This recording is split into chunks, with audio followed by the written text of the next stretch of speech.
Eu sou Mário Persona e essas são as respostas que eu dei aos que me perguntaram sobre a Bíblia. Você escreveu perguntando se Deus ainda falaria conosco nos dias de hoje. Certamente Deus fala conosco nos dias de hoje, mas nem sempre Ele faz isso da mesma maneira. Quando o assunto é a revelação de Deus que foi dada ao homem, então não tem mais nada para Ele falar para nós hoje, que já falou tudo o que tinha que ser revelado na sua palavra. O apóstolo Paulo, por assim dizer, fechou o cânon sagrado ao trazer o último assunto que faltava, o corpo de Cristo. Embora cronologicamente ele não tenha sido o último apóstolo a escrever, porque outros, como João, em Apocalipse, João escreveu depois dele, esses outros não acrescentaram novos assuntos, mas eles trouxeram detalhes daquilo que Deus já havia revelado, como a volta de Cristo, por exemplo. Colossenses 1, 24 a 26. Pelo seu corpo, que é a igreja, Paulo está escrevendo, da qual eu sou feito ministro, segundo a dispensação de Deus que me foi concedida para convosco, para cumprir ou completar a palavra de Deus, o mistério que esteve oculto desde todos os séculos e em todas as gerações e que agora foi manifesto aos seus santos. Desde o início, a revelação de Deus tinha o objetivo: revelar o seu Filho, Jesus, e a obra que ele veio consumar. Hebreus 1, de 1 a 2, diz o seguinte: havendo Deus antigamente falado muitas vezes e de muitas maneiras aos pais pelos profetas, a nós falou-nos nestes últimos dias pelo Filho, ou em Filho, a quem constituiu herdeiro de tudo, por quem também fez o mundo. Apocalipse 19:10 diz também: porque o testemunho de Jesus é o espírito da profecia, é o espírito de profecia. Até mesmo os profetas do Antigo Testamento foram usados para anunciar coisas que nem eles mesmos entendiam, ou que nem eram para o tempo em que eles viviam, mas tudo tinha por objetivo Cristo. 1 Pedro 1, de 10 a 12, da qual salvação inquiriram os profetas, e trataram diligentemente os profetas que profetizaram da graça que vos foi dada, indagando que tempo ou que ocasião de tempo o Espírito de Cristo que estava neles indicava, anteriormente testificando os sofrimentos que a Cristo haviam de vir e a glória que lhes havia de seguir, aos quais foi revelado que não para si mesmos, mas para nós, eles ministravam estas coisas que agora vos foram anunciadas por aqueles que, pelo Espírito Santo enviado do céu, vos pregaram o Evangelho, para as quais coisas os anjos desejam bem atentar. E em Daniel 12, versículo 9, nós encontramos esta passagem, e ele disse: vai, Daniel, porque essas palavras estão fechadas e seladas até o tempo do fim. Algumas vezes a Bíblia declara que Deus falou em som audível, embora o entendimento fosse dado apenas para aqueles que eram de Deus, como aconteceu aqui nesta passagem de João, capítulo 12, versículos 28 a 29. Pai, glorifica o teu nome. Então veio uma voz do céu que dizia: já o tenho glorificado, e outra vez o glorificarei. Ora, a multidão que ali estava e que a ouvira dizia que havia sido um trovão. Outros diziam: um anjo lhe falou. Em Atos 9, 4 e depois em Atos 22, 29, nós vemos que Paulo, ou Saulo, caindo em terra, ouviu uma voz que lhe dizia: Saulo, Saulo, por que me persegues? E, mais adiante, os homens que iam com ele pararam espantados, ouvindo a voz, mas não vendo ninguém. E os que estavam comigo viram em verdade a luz e se atemorizaram muito, mas não ouviram ou não discerniram a voz daquele que falava comigo. Em outras ocasiões, não dá para afirmar que tenha sido uma voz audível, ou que tenha sido uma impressão, ou um pensamento, ou uma sensação, mas Deus falou muitas vezes e continua falando de diversas maneiras ao seu povo hoje, principalmente pela sua palavra, a Bíblia. Deus pode nos trazer à mente uma passagem, ou usar outra pessoa para fazer isso, seja diretamente, seja pela leitura da palavra, ou pelo ouvir algum irmão ministrando a palavra de Deus. Sempre que a palavra de Deus chega até nós, ela não volta vazia, mas ela cumpre os propósitos de Deus. Infelizmente, às vezes, esse propósito de Deus é o de mostrar que nós não estamos atentos à sua voz. E aí acabamos perdendo muito com isso. Se alguém achar que a Bíblia é uma comunicação limitada e que hoje nós precisaríamos receber algo de novo, uma trovoada vinda do céu, uma voz clara e audível. Quem acha isso é porque ainda não conhece o poder da palavra de Deus que tem em mãos. Veja esta passagem de 2 Pedro 1, de 3 a 4.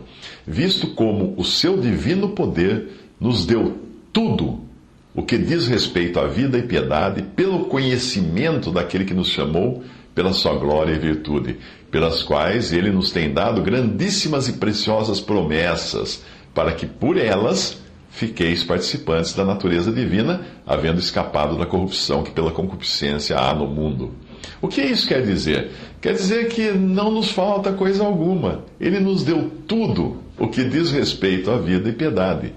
O dia que você achar que já conhece tudo o que concerne, o que diz respeito à vida e piedade, e está ciente dessas grandíssimas e preciosas promessas, por meio das quais nós podemos viver ou ser participantes da natureza divina, o dia que você achar que então já está sabendo tudo isso, então talvez precise de alguma revelação fresquinha vinda dos céus. Mas eu não acredito que seja este o seu caso e nem o meu. Nós vamos terminar a nossa vida aqui na Terra sem termos absorvido 1% do que Deus já revelou em Sua palavra, essa mesma que nós temos em mãos. Quem fica correndo atrás de novas profecias, sonhos, revelações, é porque ainda não aprendeu a se contentar com a plenitude que existe em Cristo Jesus e com a perfeição da Sua palavra que nós temos em mãos. O objetivo do que Deus nos fala em Sua palavra é nos fazer pensar como Ele pensa e agir neste mundo como Jesus agiria se ainda estivesse andando aqui. Deus usa os dons de ministério da palavra para nos trazer da Sua palavra, e com 3 objetivos principais: o seguinte: edificação, para crescermos à estatura de Cristo; exortação, para quando andarmos errados e precisarmos de correção; e consolação, para nos alegrar enquanto nós andamos nesse deserto que é o mundo. Em 1 Coríntios 14, versículo 3, diz assim: o que profetiza fala aos homens, para edificação, exortação e consolação. E 2 Timóteo 3, 16 a 17, diz que toda a Escritura é divinamente inspirada e proveitosa para ensinar, para redarguir, para corrigir, para instruir em justiça, para que o homem de Deus seja perfeito e perfeitamente instruído para toda boa obra. Portanto, Deus ainda fala, mas em tempos de ruína como esses em que nós vivemos, nós devemos entender que Ele não faz isso com a frequência que fazia em outras épocas, como no início da igreja, por exemplo. Nós vivemos um tempo parecido com o de Juízes, quando cada um fazia o que bem entendia, por não terem uma direção. Juízes 17:6 diz assim: naqueles dias não havia rei em Israel, cada um fazia o que parecia bem aos seus olhos. O livro de 1 Samuel também mostra um estado de coisas parecido com o da cristandade hoje. Aqueles que deveriam estar ministrando por Deus em favor do povo estavam engordando e roubando para si mesmos aquilo que o povo ofertava a Deus. Eram sacerdotes que nem sequer conheciam o Senhor. Basta você ler o capítulo 2 de 1 Samuel para ver algo muito semelhante ao que fazem os pregadores, que muitos, nem todos, mas muitos pregadores da cristandade de hoje que só sabem pedir dinheiro. Em 1 Samuel 2,12 diz: eram, porém, os filhos de Eli, filhos de Belial, não conheciam ao Senhor, porquanto o costume daqueles sacerdotes com o povo, eles eram sacerdotes, não conheciam o Senhor, era que, oferecendo a alguém algum sacrifício, estando-se cozendo a carne, vinha o moço do sacerdote com um garfo de 3 dentes na sua mão, enfiava na caldeira, ou na panela, ou no caldeirão, ou na marmita, e tudo quanto o garfo tirava, o sacerdote tomava para si. Assim faziam a todo o Israel que ia ali, a Siló. Também antes de queimarem a gordura, vinha o moço do sacerdote e dizia ao homem que sacrificava: dá essa carne para assar ao sacerdote, porque não receberá de ti carne cozida, mas crua. E dizendo-lhe o homem: queime-se primeiro a gordura de hoje, e depois toma para ti quanto desejar a tua alma. Então ele lhe dizia: não, agora a has de dar, e se não por força a tomarei. Era, pois, muito grande o pecado destes moços perante o Senhor, porquanto os homens desprezavam a oferta do Senhor. Além disso, aquele tempo ali, era um tempo em que a palavra de Deus era rara. Por isso que o versículo fala que era de muita valia, muito muito difícil de encontrar, pois não havia visão manifesta. Você lê isso em 1 Samuel 3:1. Ali diz: o jovem Samuel servia ao Senhor perante Eli. Naqueles dias a palavra do Senhor era muito rara e as visões não eram frequentes. Talvez você discorde, dizendo que tem um montão de igrejas por aí, onde todos os dias as pessoas têm visões e recebem revelações. Será mesmo? Uma vez um irmão contou que alguém na, abre aspas, igreja, fecha aspas, onde estava, chegou atrasado ao culto porque o pneu do carro furou e não conseguiu trocar o pneu porque quebrou o macaco. Quando ele chegou na tal da igreja, ele disse rapidamente para a pastora lá, tinha uma pastora, que ele se atrasou porque o seu macaco estava com problema. Mais tarde, a mulher no púlpito disse que estava recebendo uma revelação de Deus para aquele irmão e disparou: irmão, não te desesperes, porque o Espírito diz que o teu macaco já foi curado. O meu conselho para não ser enganado pelos falsos profetas é que você confira tudo o que diz a palavra de Deus. Alguns dirão para você: ora, mas isso seria desconfiar do ungido de Deus, o tal do pastor ou profeta. Talvez seja isso que o pastor da sua religião tem ensinado, ameaçando você com fogo e enxofre, se desconfiar dele. Não se preocupe. Eu não conheço ninguém nos nossos dias mais ungido do que o apóstolo Paulo. E, no entanto, o Espírito Santo chama de mais nobres aqueles que foram conferir se existia fundamento no que Paulo e Silas estavam dizendo. Atos 17, de 10 a 11. E logo os irmãos enviaram de noite Paulo e Silas a Bereia, e eles, chegando lá, foram à sinagoga dos judeus. Ora, estes foram mais nobres do que os que estavam em Tessalônica, porque de bom grado receberam a palavra, examinando cada dia nas Escrituras se estas coisas eram assim. Hoje existem muitos enganadores, lobos, falsos mestres, falsos profetas, que querem se passar por arautos de Deus, quando na verdade não passam de ministros do diabo. Paulo fala deles, 2 Coríntios 11, de 13 a 15, porque tais falsos apóstolos são obreiros fraudulentos, transfigurando-se em apóstolos de Cristo. E não é maravilha, porque o próprio Satanás se transfigura em anjo de luz. Não é muito, pois, que os seus ministros se transfigurem em ministros de justiça, o fim dos quais será conforme as suas obras.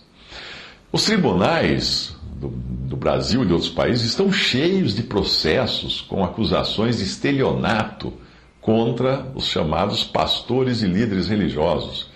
Mas, infelizmente, as suas ovelhas são tão cegas que acreditam ser isso perseguição religiosa. Enxergam seus líderes como vítimas, como mártires. Não são vítimas, não são mártires. Basta ver que os processos são por crimes de estelionato, lavagem de dinheiro, sonegação de impostos, formação de quadrilha, conspiração, etc, etc. Não precisa ser muito inteligente para ver que isso nada tem a ver com o único crime do qual os cristãos e mártires do passado eram acusados: o crime de pregar o nome de Jesus. Era disso que por isso que eles eram perseguidos. Não por deixar de pagar imposto, por roubar dinheiro, por aplicar golpe, não pagar aluguel. Atos 4,17. Mas para que não se divulgue mais entre o povo, ameacemo-los para que não falem mais desse nome a homem algum. E chamando-os, disseram-lhes que absolutamente não falassem nem ensinassem no nome de Jesus. Era por isso que eles eram perseguidos. Não porque eles roubavam, eles não roubavam. 1 Pedro 4, 14 a 16. Se pelo nome de Cristo sois vituperados, bem-aventurados sois, porque sobre vós repousa o Espírito da glória de Deus. Quanto a eles, é ele sim blasfemado, mas quanto a vós é glorificado. Que nenhum de vós padeça como homicida, ou ladrão, ou malfeitor, ou como o que se intromete em negócios alheios. Mas, se padece como cristão, não se envergonhe, antes glorifique a Deus nesta parte. Quem não sabe distinguir entre ser perseguido por pregar o nome de Jesus e ser processado por arrancar dinheiro dos incautos, nem deveria sair de casa desacompanhado. Não são poucos os que hoje vivem na miséria porque doaram absolutamente tudo, dinheiro, eletrodomésticos, casa, carro, etc., para algum líder religioso. Você deve conhecer algum assim. Voltando agora à questão de Deus falar conosco, o melhor mesmo é conhecer bem a palavra de Deus para evitar ser enganado. Eu, particularmente, não gosto quando alguém vem a mim dizendo que Deus lhe disse para me dizer tal e tal coisa. Isso é manipulação. Qualquer pessoa que vem a mim dizendo que o que vai falar é uma mensagem recebida diretamente de Deus, está me obrigando a não julgar o que ele vai dizer, a engolir a mensagem do jeito que está. Porém, a palavra de Deus é muito clara. Eu devo julgar sim, não importa quem fale. 1 Coríntios 14, 29. Falem 2 ou 3 profetas e os outros julguem.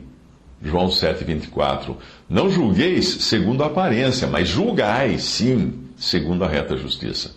Mateus 7, 15. Acautelai-vos, porém, dos falsos profetas, que vêm até vós vestidos como ovelhas, mas interiormente são lobos devoradores. Como é que eu vou saber que são falsos profetas se eu não julgá-los? Mateus 10, 16. Eis que vos envio como ovelhas ao meio de lobos, portanto, sede prudentes como as serpentes, e inofensivos como as pombas. Atos 20, 29.